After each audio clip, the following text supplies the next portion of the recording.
and welcome back to another week in our Quiet Time Reflection series. Again, usually these go up on Wednesdays, but you know, the goal is to get it done. So here we are on a Thursday, getting it done. If this is your first time here, hey girl, hey. My name is Shell Odom. I am a disciple, a wife, a mom, a corporate girly based here in Memphis, Tennessee. This series is my way of just being faithful to what I feel like God is calling me to in this season and kind of bringing you all along for it where I'm at. Not trying to pretty it up, not trying to make it look aesthetic, just being faithful. And this week, that is very apparent because I am in my car headed into the office for work today. But we gonna get this word in. We're in Matthew 7 this week. Matthew 7 is a bunch of goodies. It talks about judging others. It talks about ask, seek, knock.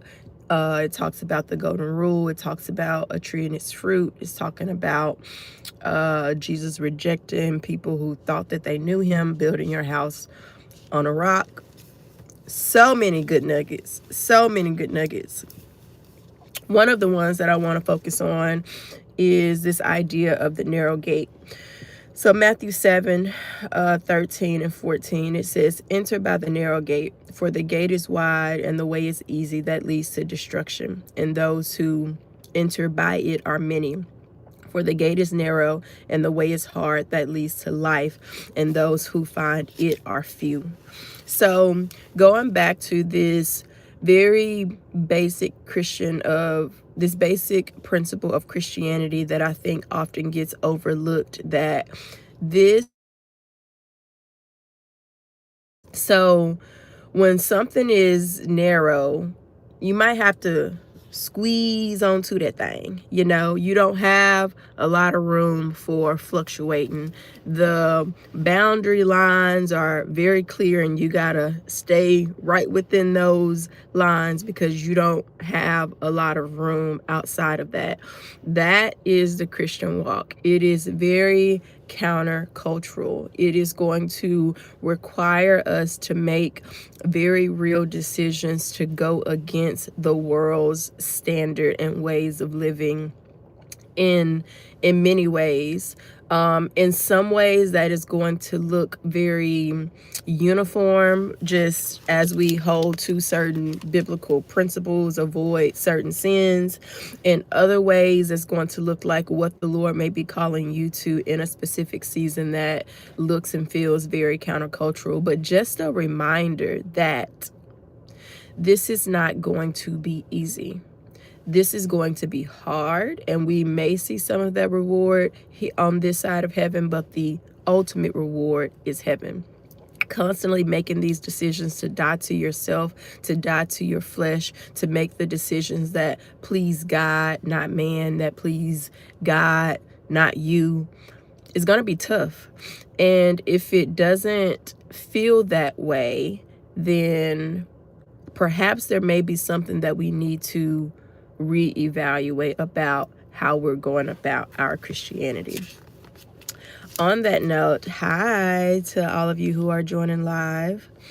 On that note, when we look at verses 21 through 23, Matthew 7, not everyone who says to me, Lord, Lord, will enter the kingdom of heaven, but the one who does the will of my Father who is in heaven.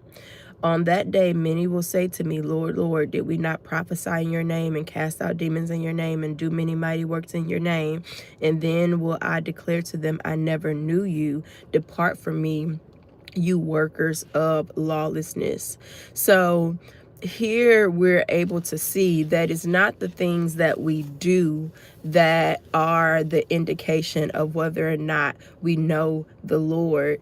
It's the indication is if we are known by him.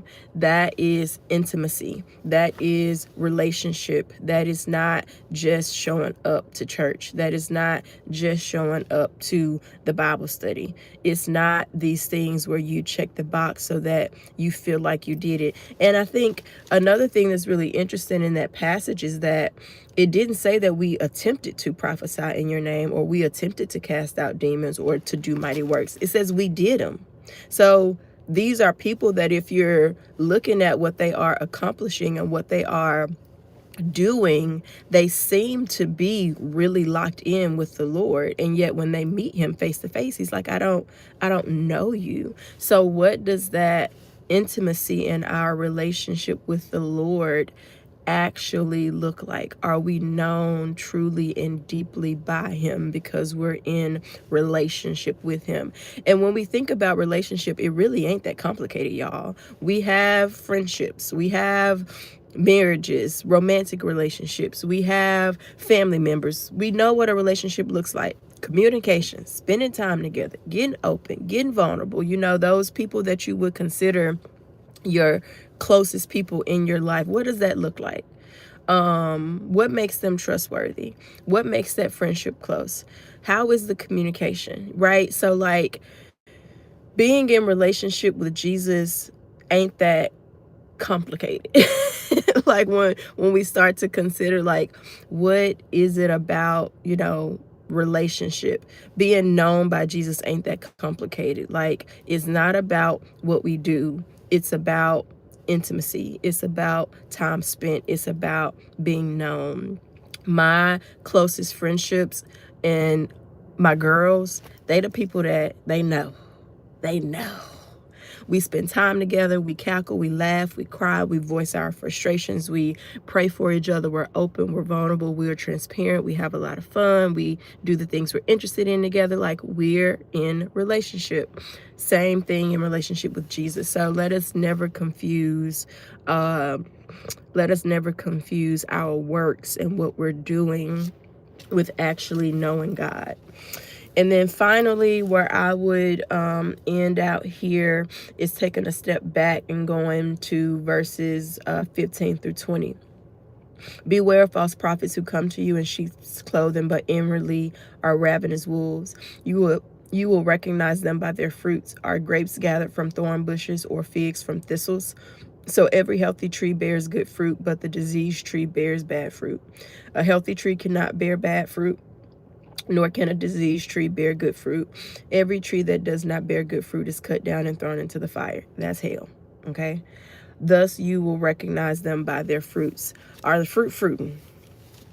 Are the fruit fruiting? Because you can't make that up. And sometimes you got to wait a while to see if the fruit are really fruiting. And when I ask that question, we need to start that with self-assessment. Not even looking at other people and what fruit they may or may not be producing. But for ourselves, is the fruit fruit? If somebody were to have an inside look at our lives, what would they see? Can they really tell that we are walking with the Lord? Or would they be a little confused, like, it's a Christian, but I don't know.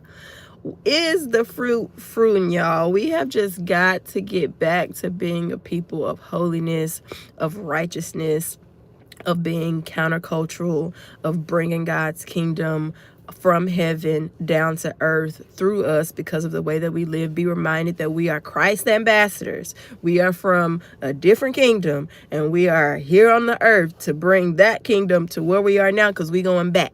We ain't staying here, so we ain't got all day. So we should be the little Christ here on earth, bringing this to life, because as we look around at what's going on in the world, we know that the world needs it. So are we positioned for that? And wherever the Lord has positioned you in this season, it ain't gotta look a certain way and being grandiose. Maybe that's just in your home, and that's also impactful. Maybe that is on a job. That's also impactful. Maybe that is as direct ministry, and that's also impactful. Whatever sphere the Lord has called you to in this season, are we tapped in? Are we producing fruit in our own lives so we can be effective in bringing God's kingdom here to earth? And that starts with real relationship with him. Because otherwise people are going to see straight through you, and you just ain't going to have no power to actually accomplish anything that's going to be long lasting, because it's not real in your own life. So again, Matthew 7, Very, very, very, very, very powerful chapter. There's so many good nuggets and aspect, and definitely a chapter that I would encourage going back and spending some time in, because there are some really good self-application things that I think would be really helpful. If you all have questions, comments, prayer requests, please do leave those in the comments. I like reading through those and responding to those as well. But yeah, just go back, spend some time just kind of self-examining against this chapter, because it does contain a lot of high callings, and it's basic Christianity, but it definitely has to serve as the foundation of everything that we do. All right. So I hope y'all have a good rest of the day and a good rest of the week. I'm heading in to work now. Y'all be good.